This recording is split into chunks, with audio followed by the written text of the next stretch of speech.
You know, it's so true when they say, out of the mouths of babes, are we going to hear affirmations and truth, especially when young minds are just presenting their perspective and viewpoint from a fresh awareness, from, well, why not? This could possibly happen. And when talking about love and talking about getting together, it's an open forum when you can go into a classroom of teenagers and just put a suggestion or ask a question and allow them to answer just as candidly as possible. And I've had a really good stint with a select few of schools. Demographics make a big difference down here in Savannah. But I prayed this morning that I would be in a school where the atmosphere was ripe and they were ready to receive. And my prayer was definitely answered. And it just is exciting because I get to finish well.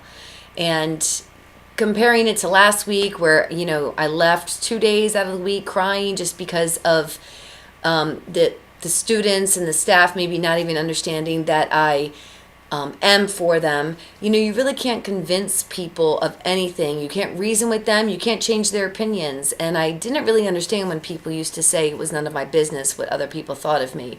But now I get it. The last 3 years has been a long, hard road.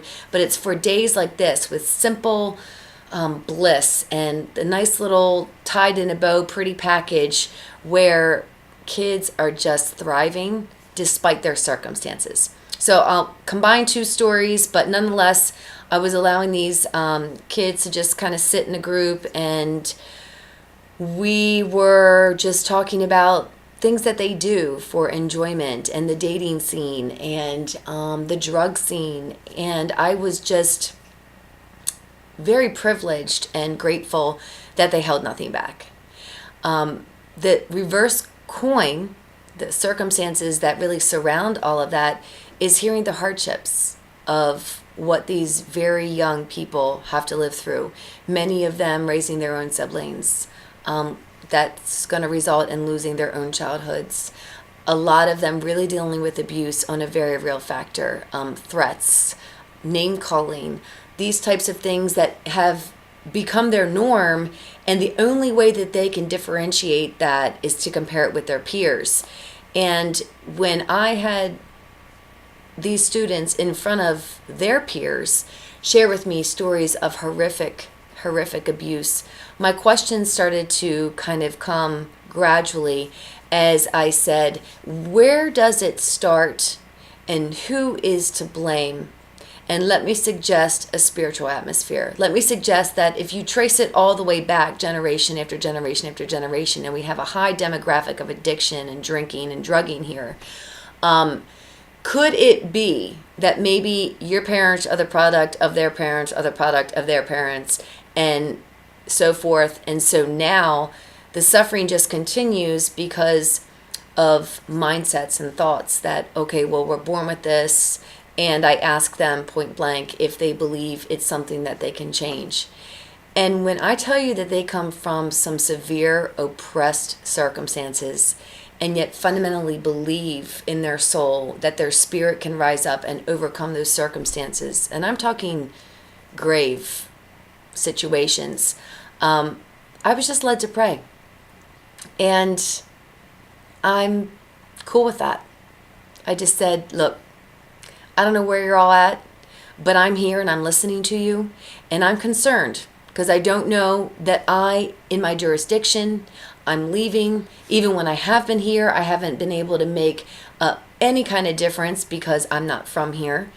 But I do want to leave with you an impartation because I too suffered as a teen, and I came from a very dysfunctional, abusive home, and I want to impart to you the healing that I have received so that you get your healing and wholeness 10 times faster than I ever could have imagined for myself. Is that okay? What happened blew my mind because instead of responding to anything, they all just bowed their heads. It was magical. I just prayed. Everything that I have received in my own inner healing and throughout my own walk with Jesus, I bless them with.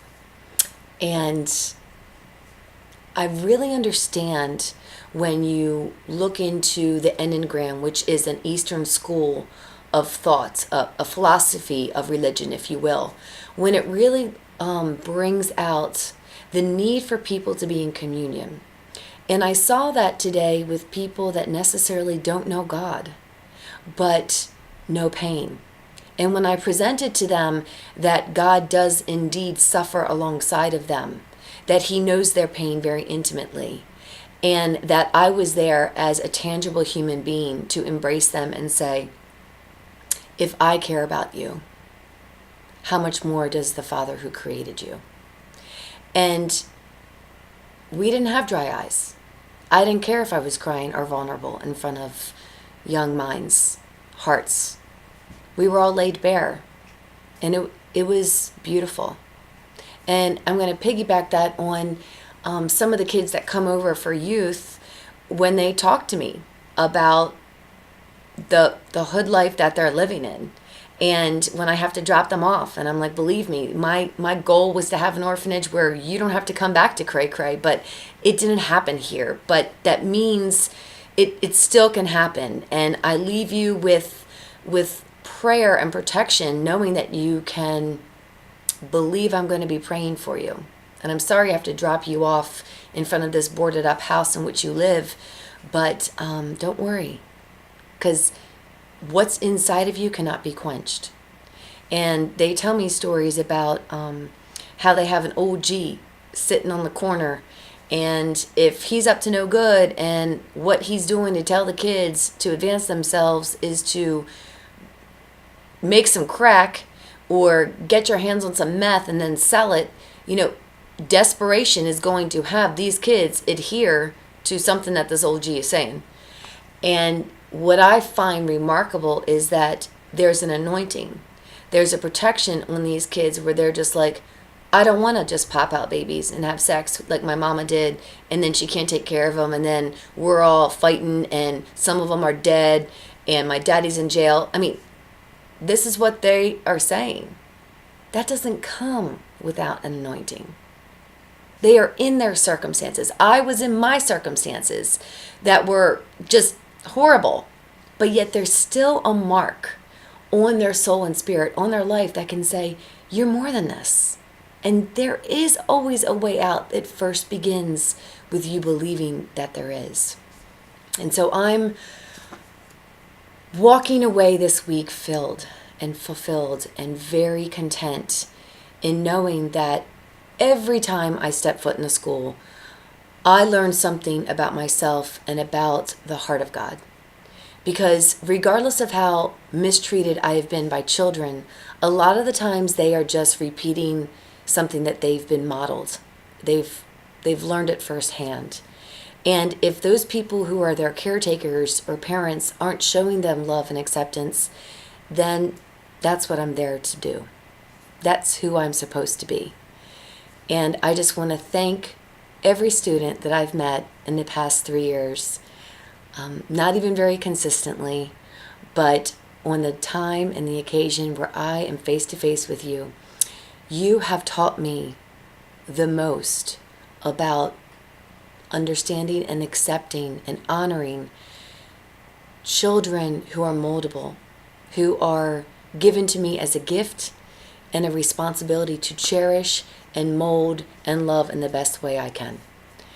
And I honor you, and I'm so privileged and proud to have been a part of the process of working with those who want to receive. Don't ever change.